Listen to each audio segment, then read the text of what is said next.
Hi, everybody. Welcome to our Monday night presentation show, whatever you want to call it. So, you are going to notice that I am with my friend, Rachel Schur.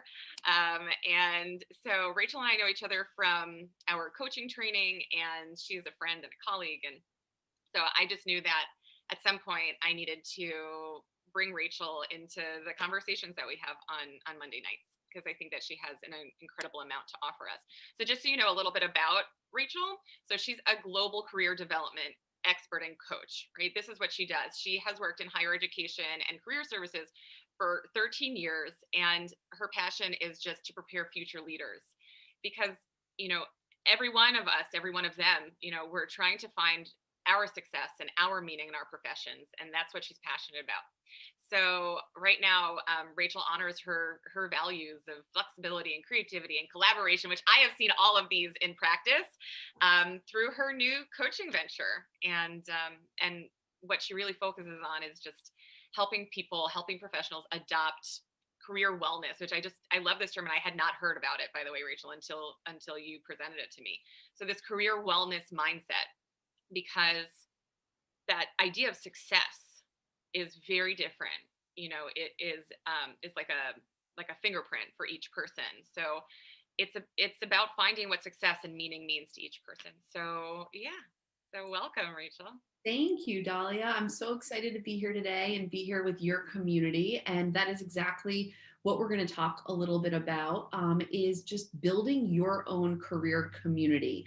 You may have heard it be spoken about in terms of like building your own board of advisors or board of directors for your own career advancement. But I like to call it building your own career community. And yeah, and Dahlia, you said it great. I am just so passionate about helping people feel fulfilled in their jobs and, in essence, be well and healthy in their careers. And excited to be here today with you and talk a little bit about how people can build their own career communities through the lens of their own fulfillment and ensuring their values are aligned. So yeah, excited to get the conversation started. I mean, the reason why this topic was like really interesting to me was because we're all working so hard right now. We're all working so hard. We're balancing um, friends and family, and some people have kids, and so that phrase of like career wellness, Mhm. that it seems like that's like this budding, really necessary concept for people to contemplate, and an aspect of that seems to be their career community. So tell us a little bit Absolutely. more. Sure. So and you just hit the nail on the head there. So, when a year ago, many of us started working remotely, and one of the things that really brought me joy and filled me with happiness and fulfillment was meeting people for coffee and lunch. I had the privilege of working in New York City, and it was really easy, right? I stayed in touch with people. I was energized by these conversations. I'd go back to my office and think about new ideas. That whole community shut down a year ago, right? And I was left sitting in this room in my house, no connections to people unless I reached out via email, right? Or text, which felt not authentic to me.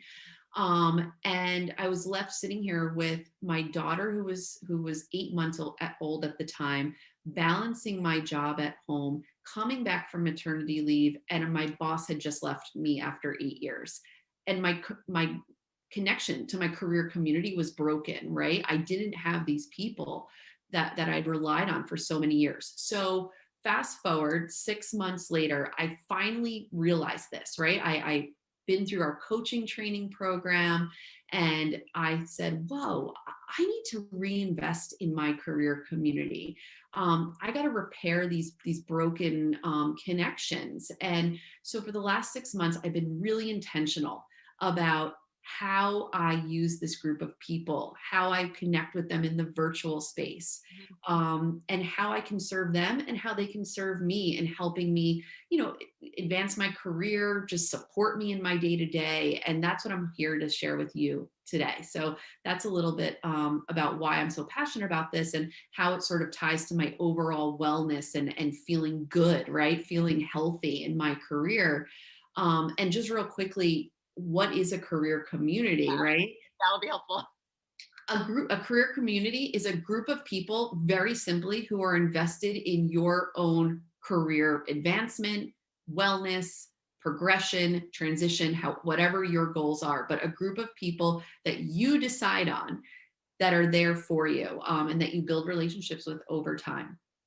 Yeah, I mean, I was just thinking that this is something that actually seems to be really powerful in a lot of realms for people, right? So right now we're focusing on the career. I was just thinking about anybody who's gone through any major life change, right? So who's in your corner? Who's in, whether you're going through divorce, whether you are working through a diagnosis or something, to have the people who are looking out for you can be just like strengthening, really just strengthening. Yeah. You made me just think of something, Dahlia, that in a lot of other areas in your life, these sort of ideas of a community come together really naturally, right? You have friends and family and your spiritual community, maybe your health and wellness community. You go to, a Gym, gym, you have yoga, a, yeah. yeah, totally. And, a lot of times these communities sort of come together. In the professional world and in your career, it's often thought of that you're on your own to advance, right? Or to change. And this idea that you are intentional about bringing people together to support you Mhm. is, I think, something that's just starting to develop, and that certainly newer professionals should be spending the time doing now. Because as you grow your career, and I'll share here, the average career right now is going to be 60 to 70 years, which is crazy to think about, right? But you're going to need that same community that gets you through certain life situations. You're going to need that for your own career. So yeah, it totally makes a lot of sense. So like one of the things that is kind of percolating for me is so what's the difference between a career community and like a mentor? Like who, because I think that for me, what I thought of going forward was like, oh, I just need a mentor, right? Right. So what's the difference? How is that? How do they overlap? So I'll share one macro reason why mentorship is amazing and it serves a true purpose. But in the world of work today, right? People change jobs every 4.5 years. They Mhm. also have to reskill and get new skills to even do their current job every 5 years, because our industries, our technology is changing at such a rapid pace. All of that sounds super stressful, Oh, and it it does. Oh, Yeah. it is, right? Um, and so we're left with the idea that one person is supposed to help you navigate that all of these changes, right? All of these opportunities, all of these setbacks. And that's just not feasible in today's world of work, right? So instead of investing your time in a formal one mentor, who also, quite honestly, that's a lot for a person to shoulder, right? If you say to someone, will you be my mentor? That's a lot. That's a lot for a person to take on. Whereas the career community is a group of people that you go to in much more informal fashion.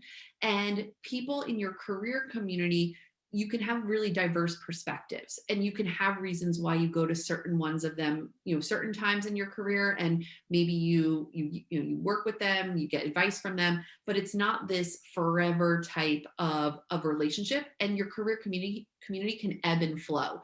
So it's just gives you, and aligns with my value of flexibility, it gives you a lot more flexibility to define what you need for your career, because everybody's going to go through different changes and ups and downs throughout their long career tenure. So I just like the idea of career community more so than mentorship, because it really does give you those values of flexibility and to define what you need out of those relationships. You the What you made me think of was, right. So I'm imagining somebody who is experiencing like some sort of pressure in whatever their career is right now, and it's something that they've never encountered before. It's something that they're like pretty sure that whoever trained them didn't encounter either, and so it can feel like you are in this stuck place. Yeah. And if you think of it rather as a career community, then you're like, okay, so who do I need to add to my community? Like Yes. who might I go to for this new information, for this new insight, for this guidance? And so it takes you from kind of this hopeless feeling of being stuck to now this like empowered, like curiosity, flexibility. That's kind of what's striking me. And just building on that, you can ask yourself a couple questions today after today's session of who energizes me when I talk to them, right? Who makes me feel like I'm living my professional values? Mhm. Those are the people that you want in your career community. And you want to ask who inspires me, because we're going to get to in a second who actually Right. these folks are, but who inspires me? And who do I gain energy from when I see them doing their work? And also, especially as we think about hard decisions that we have to make in our career, who do I admire for their own values and the way they've approached delicate and sensitive situations? And again, those are the people that you can turn to, like you were saying, when maybe you are faced with that tough decision of, you know, whether it's something that you have to decide for a team or yourself or your organization. So yeah, absolutely. I love that idea of who's missing from those voices just as much as who should be part of those voices. Right. And one of the things that actually just like kind of crossed my mind is, right. So I'm an extrovert. I actually like going out and meeting people and talking to them. That's not for everyone. So how do you need to know the people? Like, what does that look like? Okay, I want to say one thing here. The career community is something that is going to build naturally and over time. Ah. So I actually tell people, don't even tell the folks that you have in career community that they're part of it, right? It's sort of awkward, right? You're not going to Number four. right, exactly, right? Will you be on my career community? No, that's not necessarily what I'm saying. What I'm saying is start to look around at the people you already know and who you admire and respect. This could be a friend, a colleague, a friend of a friend, Mhm. a former manager or supervisor. It could be an alum from one of your educational experiences, because they already might know of some of your background. It could be, somebody who you met through even a networking event once, right? But you really were inspired by their work. So start looking at people you already know. Then, especially as we're sitting here in the virtual space, it's a great time to reach out and say, what have you been up to? How have you been? Right? Asking them and checking in with them, and then asking them maybe for a little bit of advice or guidance because you're dealing with something, instead of actually saying, will you be part of my career community? Right. And then the second group of people is people that you may know through someone else. And I want to give a really good example here. So I met a woman years ago at a conference, and she told me that she was getting ready to quit her job and go live in Europe and do some career consulting on the side. First of all, I was like, oh my God, you're going to Europe and living. I want to be your friend. I think we connected on LinkedIn, but we never really spoke after that. Fast forward 2, 3 years later, I realized that she'd joined an organization where she was helping people build teams in the remote work environment. And I was like, whoa, this is so cool. This is so something I might want to do in the future. But I feel so weird reaching out to her. Like we spoke once at a conference. Like, I'm it's the creepy person. yeah. And I'm also like, I sound probably very extroverted right now, but this is taking a lot of energy for me to do this, right? Just to be transparent, I am a little bit introverted that like I do like my quiet time. So for me to reach out to like someone I met once doesn't really jive with me. But I did it and I pushed myself and I wrote her a LinkedIn message. And her and I have connected 3 or 4 times since being remote and being virtual. And I consider her part of my career community now. I talk to her about her work.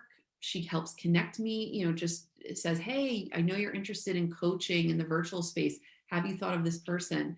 So, I really advise people to step outside of your comfort zone. Ask yourself, what is holding me back? What is that block?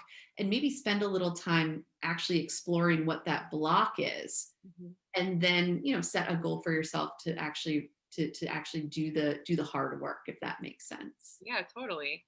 Yeah. And I think that like what's really powerful about what you're saying is you gave us this very concrete example of taking that step, which feels very big. Like it Mhm. feels, and we kind of have these, we call them gremlins, right? These like, she's going to think you're weird. Like that's just a voice in your head. She may actually be really flattered. She may have remembered you and you may have said something that intrigued her, right? There are like so many different ways of seeing like what could happen. And the truth is we can't predict the future. Right, right. And I also think, and this is maybe a question for you too, is how do you think people can work on those blocks, right, to get to this greater career satisfaction? And I think that's sort of the work that, is so valuable with a coach is, sometimes it's, you don't even know what that block is, right? Like what is holding me back from really building that career community? Or, what messages am I telling myself that probably are not my truth, right? Um, so I think about that a lot as well. And those are all things I feel like, you and I know this, but that you can really explore and dig deeper with a coach. Yeah, and what's interesting is I think that sometimes if we did this, if we looked back at other times in our lives where we felt held back or we felt completely terrified of what was going to happen, and then life just happened because it has to. It's going to keep going. Like, Right. what would we tell ourselves? Well, What would we? Hi, Martine. Okay. Martine, this is Rachel. Hi, Rachel. And the internet. nice to see you. Um, so But I think, you said something really interesting there. Like, what would be the messages we tell ourselves? And I think this is really where like some visioning can be really powerful, right? How can you vision who is part of this community? And, do it. I actually have thought about creating like a mood board or some type of inspiration board with these people, as part of it, right? And maybe that brings us to who should actually be part of it, because But each yeah, person play a different role. But it really is about thinking, who is there to support me and champion me, because we are at a place in the world of work that unless you do that work for yourself, no one is going to do it for you. It is very rare today that somebody comes up to you, whether it be at your desk or at a client site, wherever your work takes you, and say, "Dahlia, you're ready for that promotion," right? What we see on TV, what we think the world of work is, it just isn't, right? And it is a lot of this self-reflection work. It's a lot about surrounding yourself with a career community that can champion for you. And that's where the time and energy needs to be spent. it- you know. So I'm thinking about, you and I were actually talking about the book, Women Don't Ask, Mm. or actually I listened to the book Ask for It. You recommended it, and I listened to it. I forget, it's like Linda Baker or something. I don't remember who wrote it, but just, we're not just talking about women here, but the concept of like no one's going to just magically give you that promotion. It's going to take you thinking things through and reaching out and deciding what it is that you want. And sometimes like that's a process that you can actually be inspired by the people around you. I have a few very close friends, and I'm inspired by the work that they do. I'm inspired by the paths that they have taken, the hard work that they've put in. And so these are, we text each other, we share our challenges, we share our joys. And so I think it would be really helpful to talk about like, you like friends, like how are they part of the community? Like who are we talking about? Absolutely. And I think that you want to really channel diverse perspectives. You don't want everyone from just the industry that you currently work in. You don't want everyone at the same level that you currently are at. So it really is being mindful about a mixture of diverse perspectives. Um, Possibly, and I encourage this, perspectives that even differ from yours. So let's get into who are the 5 people that you really want part of your career community. So first and foremost, you want someone who's a cheerleader. I did not grow up cheerleading, but I know what a cheerleader is, and you feel good when people are screaming for you, right? If they say, Dahlia, that was awesome. Rachel, go you, right? Like that's who you want in your corner. So that might be someone that knows your work already. You want a cheerleader, someone who's going to support you, someone when you reach out to and say, hey, I'm thinking about this new idea or this new business venture, they're going to be like, yeah, you'd be amazing at that. Your strengths are, aligned, your values are aligned. And for me, my cheerleader is my former manager of 8 years. I get on the phone with her and I'm energized. She makes me think bigger than what I'm already thinking. And that holds so much value for me. So that's number one. Can you think of a cheerleader for yourself, Dahlia? Um, I mean, actually, like my parents. Amazing. Okay. um, my parents are really big cheerleaders. Martine, who you all just met, he's a really big cheerleader for me. When I'm doing is focusing on like what I'm doing wrong. They're like, "Are you kidding me? Like, look at like we have so much faith in you. Look at what you've already done. We know that you have so much inside of you. Like, yeah, they're my cheerleaders." Amazing. So then on the flip side of that, it's a thoughtful critic is number two. So somebody who challenges you, right? The person that, you might reach out to and say, I'm going through something at work and I just need somebody's outside perspective, someone that, you probably don't report to, somebody who might not be on your direct team. And you say, I'm thinking about approaching it this way. And they say, I'm open to are you open to feedback? Are you open to being challenged? And, I want to pause for a second and say, you might not always be open to being challenged, and that's okay. But that's where the flexibility comes in. That's when you can sort of say, okay, who's the right person to call in for this? I work with a lot of people who, find roadblocks in their job search, right? And I say to a lot of these people, who can you call right now?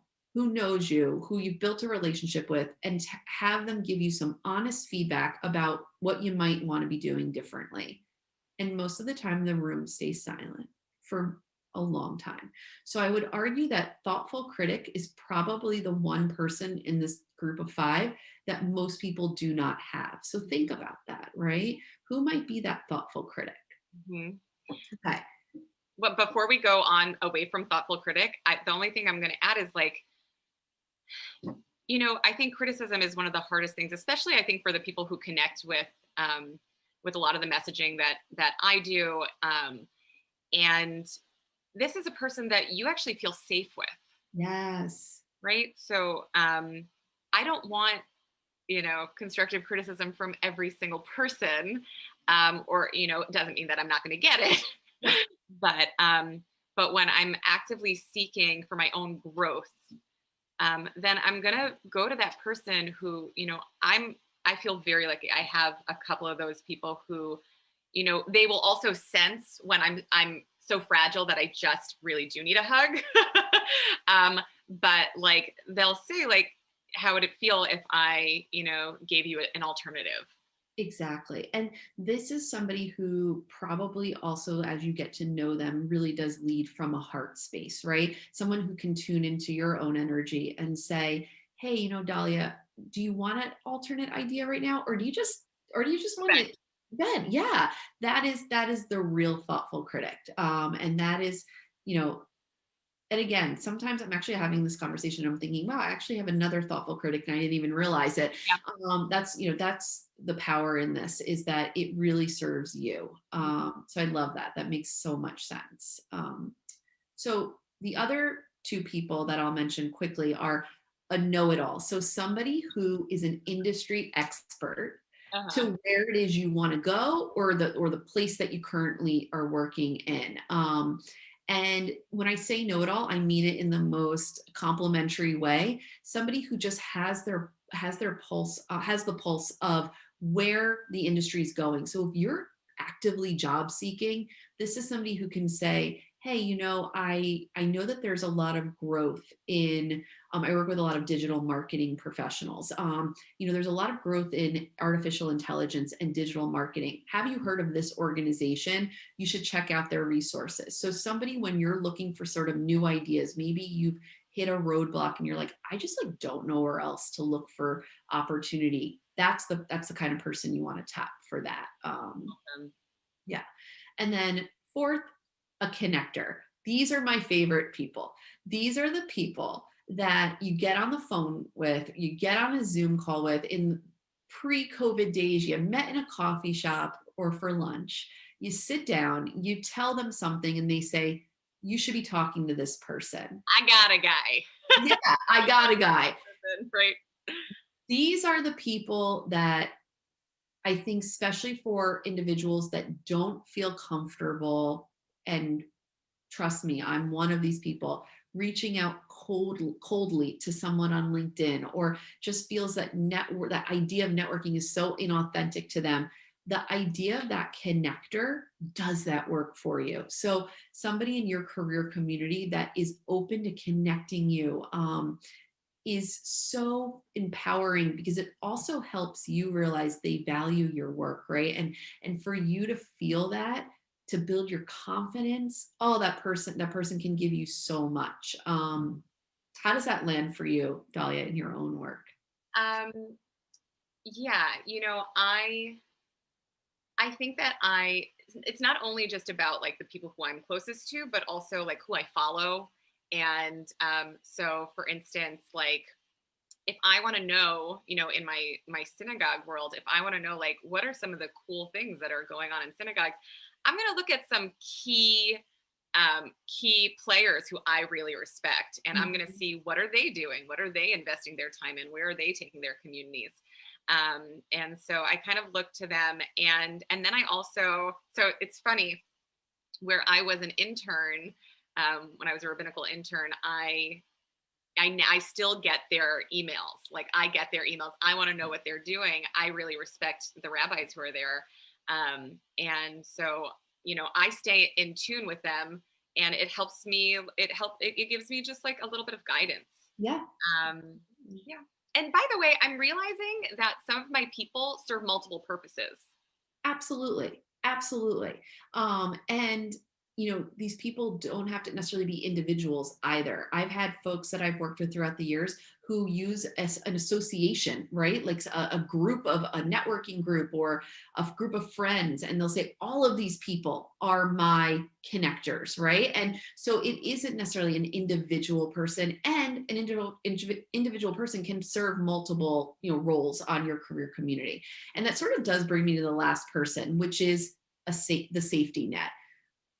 Especially in the time we're living in now, you need one person that you can feel like you can just vent to. And I don't mean to underscore a negative here, but with the times that we're living in, the amount of stress, the amount of expectation that many of us have on us in our careers and our personal lives coming together, you need someone who gets it and gets you. And I'll give my example. I have had someone who's sort of grown up with me in my own career. We had similar roles starting out in higher education, and we hadn't talked for a while. And I realized that when I moved to the virtual space, he actually had a baby too at the same time, similar to me. And we both were going through the same stuff, right? And I said to him, like, would you be open to just like chatting and catching up? We caught up for like an hour, and it was somewhat of a vent session, but it served me, right? Like it served me in that moment. And I realized that it cleared blocks for me. It cleared this negative energy.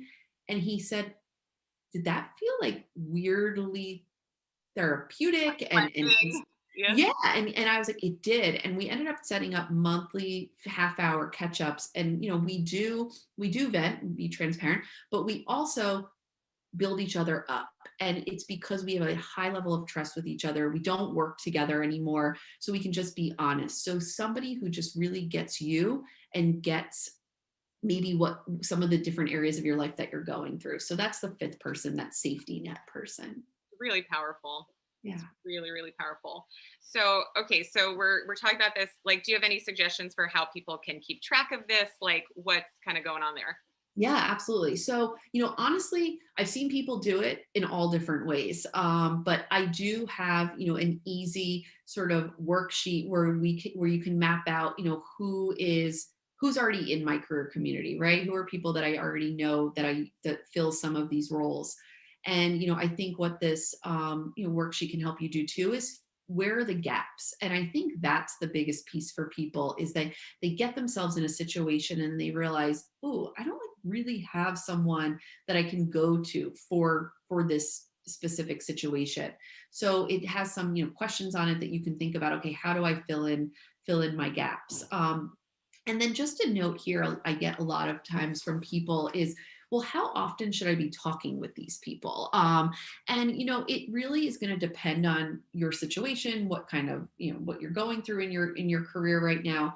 But I would say that as a like good rule baseline guidance is that you should try to reach out to these people 4 times a year. And again, it doesn't have to be long, hour-long meetings. It can just be a check-in. And also, the worksheet helps you figure out how you can also serve them, because I think my value of collaboration, the career community is really this two-way street. And you want to think about not only how these people can support you, but how you can be supporting them. So that's just a couple points about sort of the maintaining of this career community group. Okay.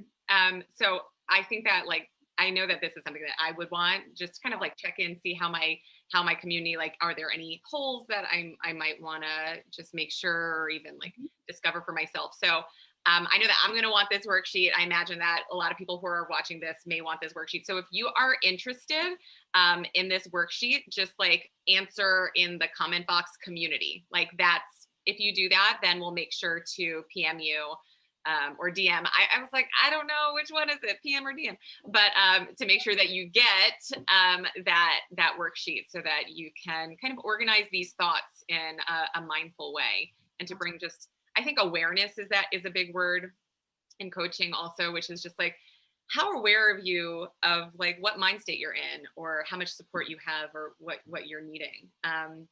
So also if you are watching this on replay, just telling everybody, just write replay. We want to see who's showing up. I'm excited to see like who of Rachel's people are connecting. And I really want to encourage everybody, if you don't know Rachel, reach out to her, connect with her, LinkedIn, Facebook, whatever it is. She's an amazing person to know and to follow and just to see what's going on. And I'm the lucky one who gets to, be in this coaching, friendship, collegial I space. feel lucky to be part of your community, Dahlia. No, I like you more. And the last thing I'll say too here is that, I work with professionals from all stages of their career. So, the idea of this career community is really something that anybody can start doing at any stage. So you don't have to, be a certain level or be a certain title. You could be a aspiring professional. And that's what's just so cool about this concept is that, it isn't something that you have to be necessarily ready for. You can jump right in and do it. And again, that really helps build your confidence in your overall mindset and wellness as it relates to your professional journey. So I hope that I gave you a couple pieces of information today, got you thinking a little bit more. And just Totally. again, Dahlia, thank you for welcoming me to your community. It really meant a lot. Pleasure. And folks, if you are, I mean, Rachel has a lot of different ideas. If there is another idea that you would really like, any thoughts about when it comes to career fulfillment, career wellness, just like you can message me, you can put it in our comment box, and we can create more opportunities like this in the future. So let us know. All right, well, have a good night, and enjoy. And really, Rachel, thank you so much. You're welcome. Thank you, Dahlia. All right, bye.